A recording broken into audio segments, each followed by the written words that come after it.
Hello everyone, welcome to the Commerce JRF Atta platform. This is Soumya here and I have qualified UGC NET JRF with 99.29 percentile in Commerce. चलिए आज का session start करते हैं. As usual आपका HPSC assistant professor commerce की classes जो है वो कंटिन्यूसली चल रही है. तो जिन्होंने भी प्रीवियस लेक्चर्स नहीं देखे हैं वो जाके देख सकते हैं. चलिए स्टार्ट करते हैं. The first question on your screen. A marketing system comprises the producer, wholesaler and retailer acting as a unified system is known as. Your options are horizontal marketing system, vertical marketing system, multi-channel marketing system या फिर none of the above. So what will be the right answer? सबसे पहले यहाँ पे बोला गया है कि ऐसा कौन सा मार्केटिंग सिस्टम है जहां पर प्रोड्यूसर, होलसेलर और रिटेलर यूनिफाइड की तरह काम करते हैं. Now what do you understand by the word unified? Unified का मतलब होता है साथ में काम करना, वर्क टुगेदर. ठीक है, इंडिपेंडेंटली काम होकर ना करना, मिलकर काम करना. तो ये कौन सा मार्केटिंग सिस्टम है जहां पर प्रोड्यूसर, होलसेलर और रिटेलर जो है वो साथ में मिलकर काम करते हैं? हॉरिजॉन्टल या फिर वर्टिकल या फिर multi channel marketing system. So option number B यहाँ पे आपका राइट हो जाएगा. Vertical marketing system is the right answer, where the producer, wholesaler and retailer acting as a unified system. अब ये क्या है एक बार जरा आपको समझा देते हैं. सबसे पहले ऑप्शन नंबर बी यहाँ पे आपका राइट हो जाएगा. ठीक है, अब मैं आपको एक चार्ट के थ्रू यहाँ पे समझा दूंगी और वो आपको एकदम क्लियर हो जाएगा. जैसा कि आप यहाँ पर देख रहे हो, ये है आपका कन्वेंशनल मार्केटिंग चैनल जहां पर मैन्युफैक्चर है, उसके बाद होलसेलर है, फिर रिटेलर है, फिर कंज्यूमर तक पहुंच रहे हैं. ठीक है, इसमें क्या होता है कन्वेंशनल मार्केटिंग चैनल में, यहाँ पर जो सारे आपके मैन्युफैक्चर इंटरमीडियरीज आपको जो दिखाई दे रहे हैं ये इंडिपेंडेंटली काम करते हैं, एक दूसरे से कोई मतलब नहीं होता. अलग अलग अपना काम जो इनका होता है वो सिर्फ अपना काम करते हैं. लेकिन वर्टिकल मार्केटिंग सिस्टम में आप ग्राफ में देख रहे हो ना, एक ही चार्ट के अंदर मैन्युफैक्चर है, होलसेलर है और रिटेलर है, यानी ये तीनों मिलकर साथ में काम करते हैं. तो जहां पर भी ये तीनों इंटरमीडियरी साथ में मिलकर काम करते हैं वहां पर वर्टिकल मार्केटिंग सिस्टम अप्लाई होता है. चलिए, आई होप आप लोगों को ये टॉपिक समझ में आ गया हो. हॉरिजॉन्टल में क्या होता है? देखिए, हॉरिजॉन्टल में सेम में काम करते हैं, जैसे मैंने यहाँ पे बोला सेम डिपार्टमेंट में काम होता है. यहाँ पे ये देखिए इस तरीके का. ठीक है, इस तरीके का काम हॉरिजॉन्टल में होता है यहाँ पर. चलिए नेक्स्ट क्वेश्चन.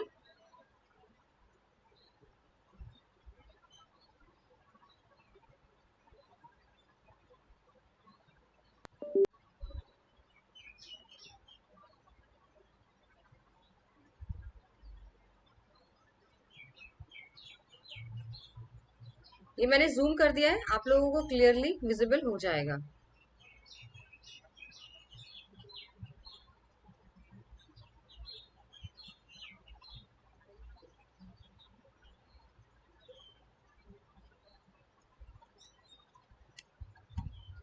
चलिए नेक्स्ट क्वेश्चन आपकी स्क्रीन पर है.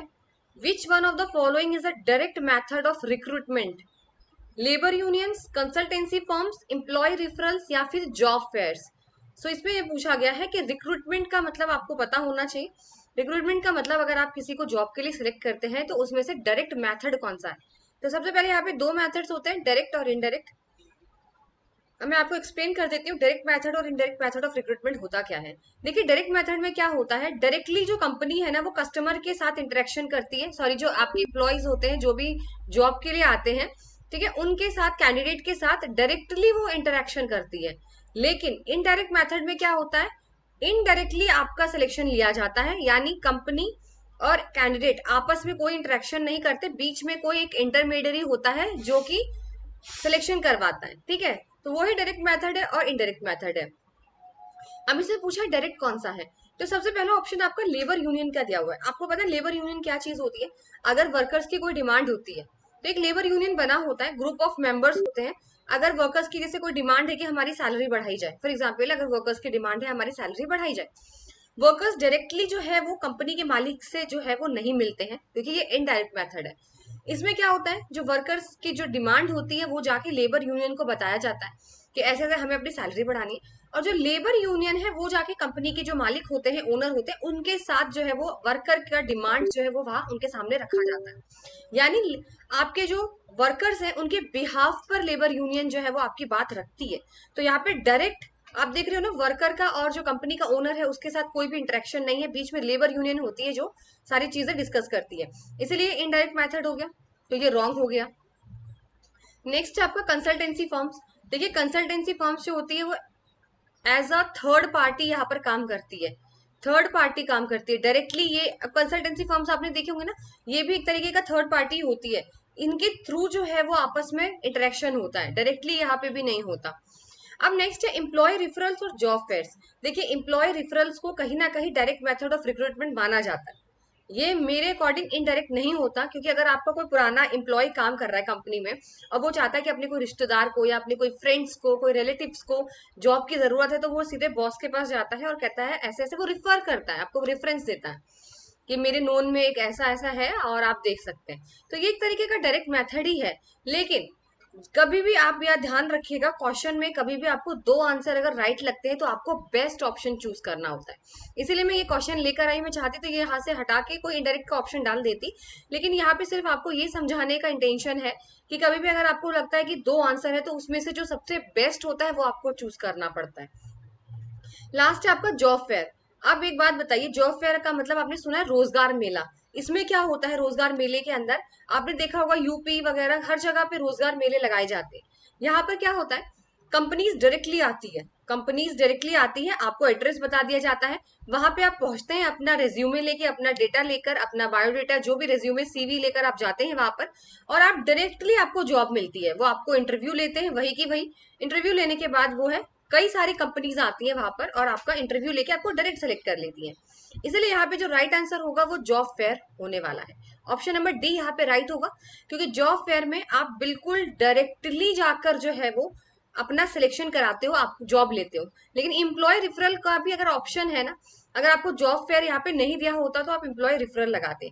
मेरे अकॉर्डिंग अगर एम्प्लॉय रिफरल यहाँ पे थोड़ा सा इसलिए रॉन्ग है, रॉन्ग नहीं कह सकती, सेकंड बेस्ट है, क्योंकि यहाँ पे भी जो है वो बीच में ना आपका एम्प्लॉय आ रहा है, क्योंकि रेफरेंस तो वो दे रहा है ना, इसीलिए इसका जो आंसर है वो जॉब फेयर होगा। अगर यहाँ पे जॉब फेयर नहीं होता तो आप एम्प्लॉय रेफरल लगाते, ठीक है। कई बार एग्जाम में ऐसे क्वेश्चन आते हैं जहाँ दो आंसर सही लगते हैं बट आपको बेस्ट चूज करना पड़ता है, इसलिए जॉब फेयर रोजगार मेला यहाँ तो डायरेक्ट आपको जॉब मिलती है, कोई बीच में नहीं आता, ठीक है, कोई भी इंटरमीडिएट यहाँ इन्वॉल्व नहीं होती, इसलिए ऑप्शन नंबर सी यहाँ पे सही हो जाएगा। चलिए move to the next question. With reference to the banking IMPS refers to, यहाँ पे IMPS का फुल फॉर्म पूछा गया है, और मैं आपको फिर से बता देती हूँ, IMPS, RTGS और नेफ्ट, इनका आपको डिफरेंसेस याद रखने, तीनों में क्या क्या डिफरेंस है, ठीक है, इससे क्वेश्चन आ सकता है। तो इसका जो ऑप्शन होगा option number D, immediate payment service, तुरंत पेमेंट हो जाती है जैसे आप फोन से करते हो ना, इस तरीके से। सो ऑप्शन नंबर डी यहाँ पे आपका सही हो जाएगा। चलिए move to the next question. यहाँ पर बोला गया है आपसे, payment to the creditor is a manifestation of cash held for. तो यहाँ पे आपको तीन दिया हुआ है, ये टॉपिक मैं आपको बता देती हूँ, बिजनेस फाइनेंस का है, जहां पर वर्किंग कैपिटल से रिलेटेड ये क्वेश्चन है, जहां पर होता है आपका motive for cash hold, motives for cash hold, किस किस वजह से आपको अपने पास, कंपनी को अपने पास कैश रखना पड़ता है। तो बताइए ऑप्शंस क्या होंगे, transaction, precautionary motive, speculative motive, या फिर ऑल ऑफ द अबव। तो ऑल ऑफ द अबव तो नहीं होगा बिल्कुल भी, इन तीनों में से एक होगा, क्योंकि तीन ही यहाँ पे टाइप्स या मोटिव्स होते हैं कैश होल्ड करने के। सबसे पहला है ट्रांजैक्शन, प्रिकॉशनरी और स्पेकुलेटिव। तो मैं आंसर बता देती हूँ, आपका answer number A, transaction motive is the right answer, क्योंकि यहाँ पे आप पेमेंट कर रहे हो क्रेडिटर को, क्रेडिटर को पेमेंट करना, डे टू डे कोई ऑपरेशंस है, ठीक है, इंटरेस्ट पे करना, वेजेस देना, सैलरी देना, पेमेंट करना, ये छोटे मोटे जो डेली टू डेली काम होते हैं वो ट्रांजैक्शन मोटिव के अंदर आते हैं। वही अगर बात करूं प्रिकॉशनरी मोटिव, अगर कोई इमरजेंसी के लिए आपने कैश हेल्ड करके रखा हुआ है उसे बोलते हैं प्रिकॉशनरी। कल को कोई भी इमरजेंसी हो सकती है, कंपनी में लॉस हो सकता है, कुछ भी हो सकता है, अगर उसके लिए आपने कैश होल्ड करा हुआ है उसे बोलते हैं प्रिकॉशनरी मोटिव।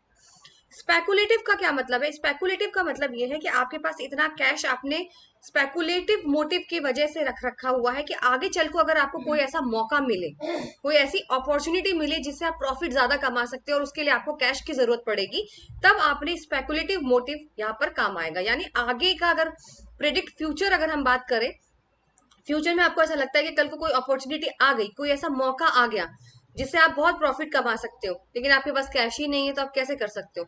इसीलिए स्पेकुलेटिव मोटिव की अगर आप बात करते हैं, उस वजह से अगर आप कैश रखते हैं कि आगे चल के कोई अपॉर्चुनिटी मिल जाए और हमारे पास कैश रहे, ताकि हम उस अपॉर्चुनिटी को क्या कर सके, ग्रैब कर सके, उसे बोलते हैं speculative motive. So option number A यहाँ पे आपका राइट आंसर हो जाएगा।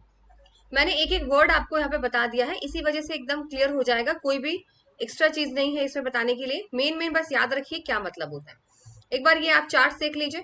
ट्रांजैक्शन मोटिव जैसे मैंने बोला, to make the payment ordinary course of business, जो भी नॉर्मल डे टू डे चल रहा है कंपनी का काम, उसमें जो भी अगर हम पेमेंट्स कर रहे हैं तो वो ट्रांजैक्शन मोटिव में आता है। स्पेकुलेटिव का मतलब अपॉर्चुनिटी का एडवांटेज लेने के लिए, जैसे मैंने आपको बोला आगे कल को कोई अपॉर्चुनिटी आती है, अगर हम वो लेना चाहते हैं तो हमारे पास इतना कैश होना चाहिए। प्रिकॉशनरी, ऐसा मेंटेन करके रखना कि कल को अगर कोई जरूरत इमरजेंसीज आ जाती है तो हम हमारे पास इतना कैश होना चाहिए। सो यहाँ पे आप चाहे तो स्क्रीनशॉट ले सकते हैं और पढ़ सकते हैं। चलिए नेक्स्ट क्वेश्चन है डैगमार कॉन्सेप्ट। ये प्लीज पूरा मॉडल पढ़ के जाइएगा। This is a model of advertising, ठीक है। So DAGMAR concept was firstly developed by, किसने डेवलप किया था डैगमार का कॉन्सेप्ट? इसके 4 स्टेप्स होते हैं जो आपको लर्न करने हैं। तो H Maslow, H Burek, Russell H Colley या फिर none of the above. This is a very factual question, अगर पता होगा तो आप लगा सकते हो। इसका जो ऑप्शन है, option number C is the right answer, रशल एच कोले, ठीक है। अब मैं थोड़ा सा आपको बता देती हूँ उसका फुल फॉर्म क्या है, पहले आप नोट डाउन कर लीजिए। ऑप्शन नंबर सी यहाँ पे राइट है। ये देखिए, दिस इज कॉल्ड डैगमार। डैगमार का पहले तो फुल फॉर्म याद रखिएगा, फिर इसके 4 स्टेप्स होते हैं वो याद रखिएगा। Define, D for define, A for advertising, G for goals for, M for measured, A for advertising and R for result। ये आप फुल फॉर्म जरूर याद रखिएगा डैगमार की। ये पूरा मॉडल आपको लर्न होना चाहिए, इसके 4 स्टेप्स हैं वो भी आपको लर्न होने चाहिए। चलिए नेक्स्ट क्वेश्चन अकाउंट्स का है आपके पास। Preparation of a consolidated balance sheet of the holding company and its subsidiary company as per accounting standard 11, accounting standard 22, accounting standard 21 और फिर 23। बताइए what is the right answer? Consolidated balance sheet आपको समझ में आ रही है? यहाँ पे क्या होता है, जब आपकी कोई पेरेंट कंपनी है और आपकी सब्सिडियरी कंपनी है, उन दोनों का जो एसेट्स और लाइबिलिटीज होती हैं उनको मर्ज करके एक ही फाइनेंशियल स्टेटमेंट में दिखाना, उसे बोलते हैं कंसोलिडेटेड बैलेंस शीट, ठीक है। तो ये कौन से सेक्शन होता है? तो एएस सेक्शन 21 इसका राइट आंसर हो जाएगा, ठीक है। कंसोलिडेटेड बैलेंस शीट एएस 21 के अंडर आती है, ऑप्शन नंबर सी।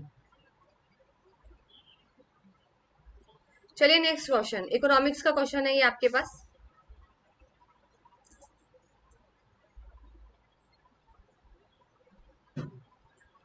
क्वेश्चन है, a demand for a product which is not required for its own sake but because it is use to produce another product. Your options are cross demand, income demand, direct demand या फिर derived demand. क्या कहना चाह रहा है यहाँ पे, किसी का डिमांड, जो कोई भी फॉर एग्जाम्पल कोई प्रोडक्ट है और जो उसका डिमांड है वो अपने लिए नहीं है, यानी विच is not required for its own सेक, अपने लिए नहीं है, ये इसीलिए है ताकि कोई उससे दूसरा प्रोडक्ट जो है हम प्रोड्यूस करें, यानी अपने पे कोई इफेक्ट नहीं होने वाला, अपने फायदे के लिए नहीं है, जो दूसरा प्रोडक्ट प्रोड्यूस हो रहा है उसके फायदे के लिए है। यहाँ पे ये चीज बोली गई है।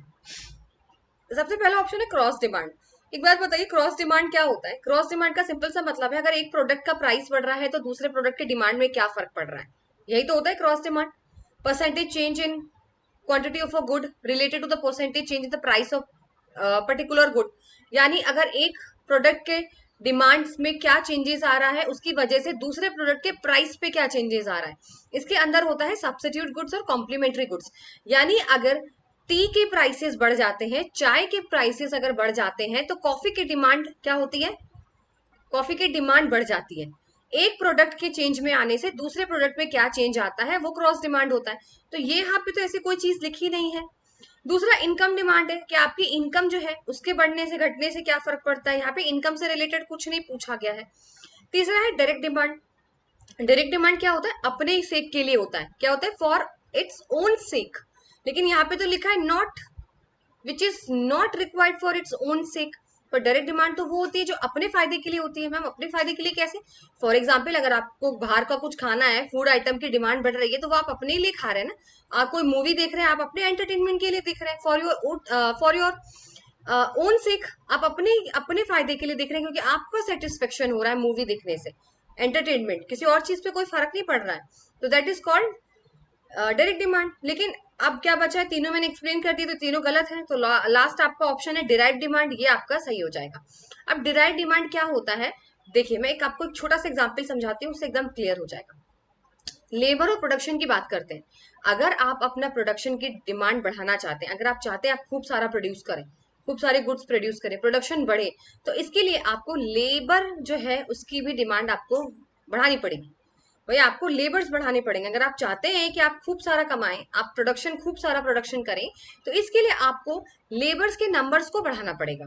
तो आप देख रहे हो यहाँ पर कि आपने अपने प्रोडक्शंस को बढ़ाने के लिए आपने क्या किया, जो दूसरा प्रोड्यूस कर रहे हो आप, डिमांड जो है लेबर की बढ़ा रहे हो। ठीक है, यहाँ पर लेबर आप बढ़ रहा है ना, आप समझ रहे हो ना कि एक की वजह से दूसरी चीज का फायदा। भाई देखो प्रोडक्शन बढ़ा रहे हो तो लेबर्स की डिमांड बढ़ेगी, तो ये तो बहुत अच्छी बात है कि लेबर्स की यहाँ पे आप नंबर्स बढ़ा रहे हो, उनकी डिमांड बढ़ रही है। तो देख लो आप एक की वजह से दूसरे का फायदा हो रहा है, यानी आप अपने प्रोडक्शन की वजह से लेबर्स को फायदा हो जाएगा, क्योंकि उनको ज्यादा क्या होगा, रोजगार मिलेगा। तो अब यही चीज बोला गया है कि अपने लिए नहीं है, ये है यूज किया जाता है, it is use to produce another product, जैसे मैंने बोला लेबर। तो अब लेबर का फायदा है इसमें, आप देखेंगे तो इसलिए ऑप्शन नंबर डी यहाँ पे आपका राइट आंसर हो जाएगा। चलिए next question. The minimum capital adequacy ratio fixed by the RBI bank. Minimum capital adequacy bank and financial institution से क्वेश्चन है, कितना मेंटेन करना पड़ता है, आरबीआई कितना फिक्स कर रखा हुआ है। सो 9% यहाँ पे आपका राइट आंसर हो जाएगा। तो जो शेड्यूल बैंक्स होती हैं उनके लिए आरबीआई जो है वो कहता है आप 9% अपना कैपिटल एडुकेसी रेशियो जो है वो मेंटेन करके रखिए। पहली बात, कैपिटल एडुकेसी रेशियो क्या होता है, देखिए आपके पास इतना कैपिटल एडुकेशन कैपिटल होना चाहिए जितना, अगर आपको कल को कोई इमरजेंसी होती है, कल को कोई लॉस होता है, तो आपके पास इतना अमाउंट होना चाहिए, इसीलिए आरबीआई फिक्स करती है 9%। वही अगर मैं पब्लिक सेक्टर की बात करूं तो आरबीआई पब्लिक सेक्टर के लिए 12% यहाँ पर फिक्स करती है। सो ऑप्शन नंबर बी यहाँ पे आपका राइट हो जाएगा। नेक्स्ट क्वेश्चन है आपका brand resonance model. Brand resonance model से क्वेश्चन है जो मैच द फॉलोइंग है यहाँ पर।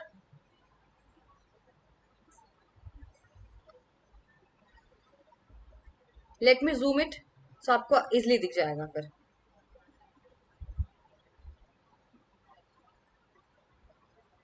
ठीक है, यहाँ पर ब्रांड डेवलपमेंट के 4 स्टेजेस होते हैं यहाँ पर, आइडेंटिटी, मीनिंग, रिस्पॉन्स या फिर रिलेशनशिप।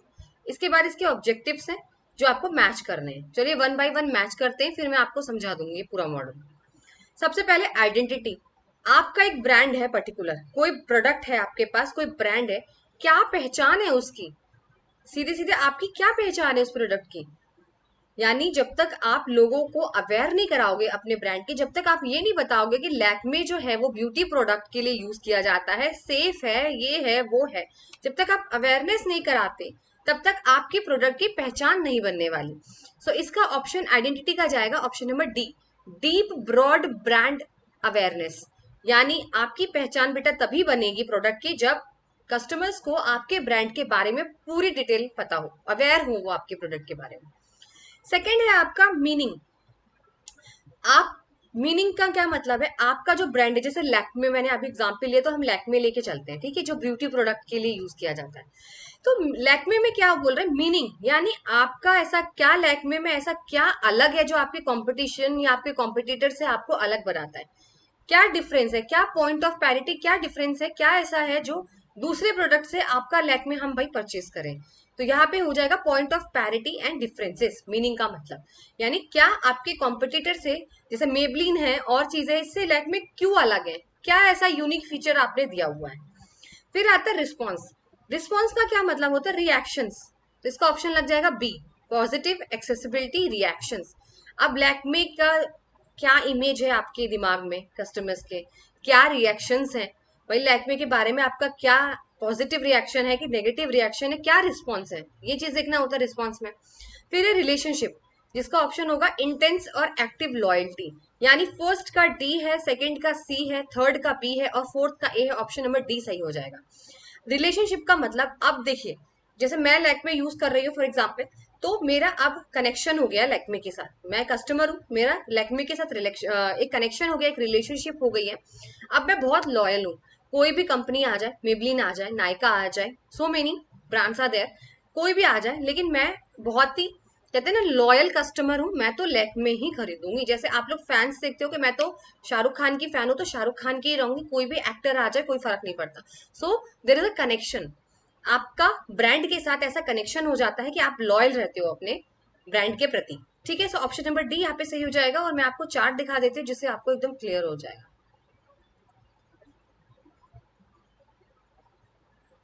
एक चार्ट है, बहुत अच्छा चार्ट है, आप लोग वो रखिएगा चार्ट को स्क्रीनशॉट लेकर, यहाँ से कोई सा भी क्वेश्चन घुमा फिरा के आपके लिए बना सकते हैं, ये याद रखिएगा। ऐसा नहीं जो मैं क्वेश्चन दे रही हूँ सिर्फ वही वैसा ही एज इट इज क्वेश्चन आएगा, आपको टॉपिक याद होना चाहिए बस, और कुछ फर्क नहीं पड़ता। ठीक है, मैं थोड़ा सा इसको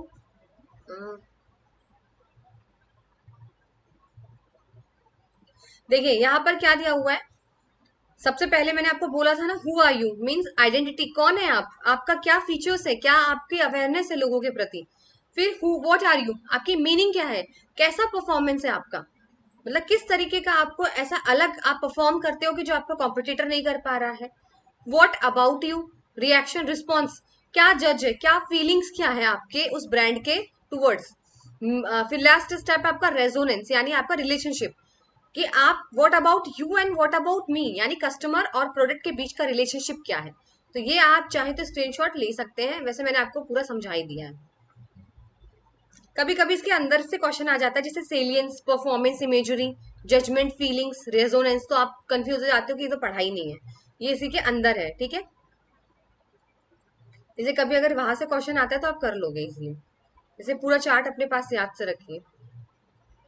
चलिए, तो ये मैंने बता दिया था। नेक्स्ट क्वेश्चन पे आते हैं।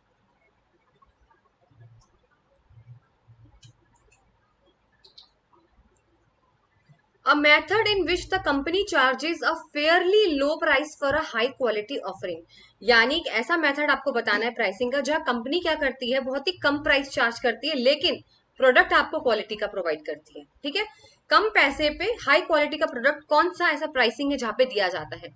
Target return pricing, markup value, या फिर perceived value pricing. Don't be confuse between perceived and value pricing, दोनों थोड़े थोड़े अलग है सिमिलर बट थोड़ा सा अलग यहाँ पर है, जिसलिए इसका आंसर ऑप्शन नंबर बी हो जाएगा, वैल्यू प्राइसिंग। देखिए वैल्यू प्राइसिंग में क्या होता है, हम ना कस्टमर के अकॉर्डिंग प्राइस रखते हैं कि कस्टमर के नजर में आपके प्रोडक्ट की कितनी वैल्यू है। जैसे अगर मैंने बोला लैक्मे, तो मेरी नजर में लैक्मे का कितना प्राइस होना चाहिए, उस हिसाब से जो है कंपनी क्या करती है, कस्टमर्स के दिमाग में जो प्राइस रहता है, जो वो सोचते हैं कि इसका इतना होना चाहिए, उसी हिसाब से वो सेट करते हैं, इसलिए बोलते हैं वैल्यू प्राइसिंग। इसमें ये लोग कोशिश करते हैं थोड़ा कॉम्पिटिटर से अलग हो जाते हैं, जिससे हम क्या करते हैं, हाई क्वालिटी ऑफ प्रोडक्ट जो है वो हम कम में देना शुरू कर देते हैं, कंपनी वाले कम पैसे में हाई क्वालिटी ऑफरिंग रहे ताकि उसकी वैल्यू बने, ताकि कस्टमर की नजर में उस प्रोडक्ट की वैल्यू जो है वो बढ़ना बहुत जरूरी है, कि हमें कम प्राइस पे भी हाई क्वालिटी का प्रोडक्ट दिया जाता है। इसीलिए ऑप्शन नंबर बी यहाँ पर आपका सही हो जाएगा, वैल्यू प्राइसिंग। चलिए नेक्स्ट क्वेश्चन, ये आपके लिए नया क्वेश्चन है, पीवाईक्यू नहीं है बिल्कुल भी, न्यू क्वेश्चन लेकर आई हूँ थोड़े से, यहाँ पे है कुछ new questions. Booz, Allen and Hamilton has identified the 6 categories of new product, select the wrong one. ये आपका जो एलन और हैमिल्टन है, इन्होंने नए प्रोडक्ट को 6 कैटेगरी में डिवाइड किया हुआ है, जिसमें से आपको एक रॉन्ग बताना है। ठीक है, आपको क्या बताना है, रॉन्ग। ऑप्शन है आपके new to the world product, new product lines, addition to the existing product lines, या फिर री सेगमेंटिंग। तो मैं ऑप्शन बता देती हूँ, ऑप्शन नंबर डी यहाँ पे आपका रॉन्ग हो जाएगा, क्योंकि ऐसा रीसेगमेंटिंग करके कुछ ऐसा नहीं है, वो मैं आपको अभी दिखा भी देती हूँ कि क्यों नहीं है, और समझा देती हूँ सारे क्वेश्चंस। सॉरी, ये देखिए, अगर किसी को विजिबल नहीं है तो मैं ओरली पढ़ के बता देती हूँ। यहाँ पर बोला गया है, Booz, Allen and Hamilton proposed a 6 stage classification scheme, जहां पे सबसे पहला है new to the world product, ये हमारे ऑप्शन में था। न्यू प्रोडक्ट लाइंस, ये हमारे ऑप्शन में था। Addition to existing product line, ये हमारे ऑप्शन में था, ठीक है। रीसेगमेंटेशन जैसा कुछ भी यहाँ पे नहीं है। Improvement and revision of existing products, repositioning और फिर कॉस्ट रिडक्शन, ये 6 इन्होंने कैटेगराइज किए थे। अब मैं आपको समझा देती हूँ one by one. New to the world product का क्या मतलब है? फॉर एग्जाम्पल फ्लिपकार्ट, जैसे आप एग्जाम्पल में देख रहे हो फ्लिपकार्ट बना हुआ है यहाँ पे साइन एफ का। फ्लिपकार्ट पहली बार आया था मार्केट में, आया था फ्लिपकार्ट, जहाँ पे ऑनलाइन शॉपिंग कर सकते हो आप। तो इसका मतलब ये होता है ऐसे प्रोडक्ट्स कुछ कुछ बनाए जाते हैं जो सबसे पहली बार आया जाता है, इस दुनिया में पहली बार आते हैं, न्यू होते हैं वर्ल्ड में। यानी ये नया मार्केट क्रिएट करते हैं। क्या क्रिएट करते हैं? नया मार्केट। वही अगर सेकंड ऑप्शन बताऊं मैं यहाँ पे आपको, न्यू प्रोडक्ट लाइंस का क्या मतलब है? न्यू प्रोडक्ट लाइन में नया मार्केट नहीं करते हैं, मार्केट ऑलरेडी स्टैब्लिश होता है पर प्रोडक्ट नया लेकर आते हैं। लेकिन फ्लिपकार्ट वाला जो एग्जाम्पल था new to the world product, यहाँ पर क्या होता है, प्रोडक्ट ही हम ऐसा लाते हैं जहाँ नया मार्केट बने। अब ऑनलाइन शॉपिंग का नया मार्केट बना हुआ है जो पहले नहीं था, पहले कभी था नहीं था, कुछ साल पहले नहीं था। फ्लिपकार्ट आया, फिर अमेजोन आया, फिर ये सब आके क्या होगा, एक नया मार्केट क्रिएट हो गया ऑनलाइन शॉपिंग का। न्यू प्रोडक्ट लाइन में क्या होता है, सेकंड जो मैंने पॉइंट आपको बता रही हूँ, यहाँ पे मार्केट तो ऑलरेडी बना हुआ है, जैसे स्कूटर्स या स्कूटी का मार्केट ऑलरेडी है, स्कूटर मिल रहा है, स्कूटी मिल रहा है, लेकिन उसमें एक नया प्रोडक्ट लाना जो कभी नहीं आया। जैसे इलेक्ट्रिकल स्कूटर, इलेक्ट्रिकल स्कूटर पहले कभी आए थे नहीं, लेकिन अब आ रहे हैं, नहीं आपने देखा होगा इलेक्ट्रिकल स्कूटी खूब चला रहे हैं लोग, वो बिजली वाली जिसे बोलते हैं, ठीक है। थर्ड है आपका addition to the existing product line. Addition to existing product line का मतलब यहाँ पे होता है, मेरा जैसे कोई प्रोडक्ट है उसमें कुछ चेंजेस करना, उसके साइज में चेंज कर दो, कुछ फ्लेवर में चेंज कर दो। जैसे कि हैंड वॉश पहले डिटॉल डिटॉल का आता था, फिर उसमें खुशबू ऐड कर दी है, अब स्ट्रॉबेरी का भी ले लो, फलाने का ले लो, मतलब सो मेनी ऑप्शंस आर, आप उसमें क्या करते हो, देते हो, ऐड करते हो, ठीक है। नया उसमें चेंज करो, कुछ अपने एडिशन करो, कुछ एग्जिस्टिंग प्रोडक्ट है उसमें कुछ साइज में चेंज करो, कलर में चेंज करो, फ्लेवर में चेंज करो, उसे बोलते हैं addition to existing product lines. फिर आपका improvements and revision of existing products, ये भी वही चीज बोली गई है कि अपने एग्जिस्टिंग प्रोडक्ट्स में कुछ इंप्रूवमेंट करिए, कुछ रिवाइज करिए उसके अंदर, ठीक है। फिर आता है आपका रीपोजिशनिंग। रीपोजिशनिंग का क्या मतलब होता है, जैसे एक प्रोडक्ट है उसके और सारे यूजेस बढ़ा दीजिए।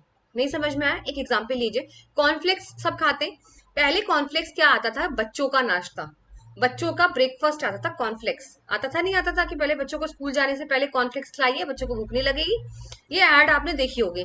लेकिन अब इन्होंने क्या करा, इसी कॉर्नफ्लेक्स को इसी इसको रीपोजिशन किया, यानी इसके और भी यूजेस कर दी कि अब जो एडल्ट लोग हैं ना, वो भी as a healthy snack cornflakes खा सकते हैं।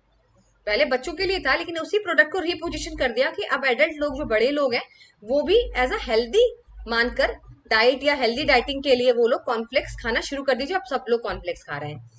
फिर कॉस्ट रिडक्शन, यानी आप ऐसे प्रोडक्ट हैं जिसमें आप थोड़े से कॉस्ट रिडक्शन करने की आपको जरूरत होती है। कुछ ऐसे प्रोडक्ट होते हैं जिसमें आपको कॉस्ट जो है वो क्या करना पड़ता है, कम करना पड़ता है। तो ये आपके 6 यहाँ पर क्लासिफिकेशन है। आई होप आप लोग को एक एक लाइन में चीजें सारी समझ में आ गई।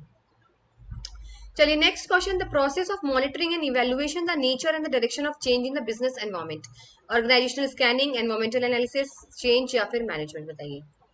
देखिए इसका ऑप्शन जो होगा, ऑप्शन नंबर बी होगा, एनवायरमेंटल एनालिसिस इसका राइट आंसर है, या फिर एनवायरमेंटल स्कैनिंग आता तो भी वो राइट आंसर होता, ठीक है। एनवायरमेंटल, अब ऑर्गेनाइजेशनल स्कैनिंग क्यों नहीं है मैम? ऑर्गेनाइजेशनल स्कैनिंग इसलिए नहीं है क्योंकि ये रिलेटेड होता है सिर्फ इंटरनल फैक्टर से। आपके ऑर्गेनाइजेशन के अंदर अंदर जो चीज हो रही है उसको स्कैन करना ऑर्गेनाइजेशनल स्कैनिंग होता है, इसीलिए ऑप्शन नंबर ए यहाँ पे सही नहीं था। एनवायरमेंटल चेंज जो होता है वो एक्सटर्नल होता है, बाहर, ऑर्गेनाइजेशन के बाहर जो चेंज हो रहे हैं एक्सटर्नल चीजें, वो एनवायरमेंटल के आते हैं। और मैनेजमेंट तो मैनेज करने की चीज होती है, इवेल्युएशन की नहीं होती। इसलिए एनवायरमेंटल एनालिसिस वो एनालिसिस होता है जो आपका इंटरनल प्लस एक्सटर्नल दोनों चीजों को इवेल्युएट करता है, यानी स्वॉट एनालिसिस, आपकी स्ट्रेंथ, वीकनेस, आपकी थ्रेट्स एंड अपॉर्चुनिटी, आपका देखता है बिजनेस उस हिसाब से किस तरीके से चेंज होगा, उसको इवेल्युएट करता है, उसके नेचर को चेंज करने की, डायरेक्शन ऑफ चेंज को वो इवेल्युएशन और मॉनिटरिंग करना एनवायरमेंटल एनालिसिस या फिर एनवायरमेंटल स्कैनिंग बोला जाता है। सो ऑप्शन नंबर बी यहाँ पे आपका राइट आंसर हो जाएगा। चलिए आज का सेशन यही तक था, और अगर आपको वाकई सेशन अच्छा लगता है जेन्युइनली, तो प्लीज मुझे कमेंट सेक्शन में जरूर बताइएगा। और तब तक आपसे नेक्स्ट सेशन में मुलाकात होती है। Till then goodbye, take care.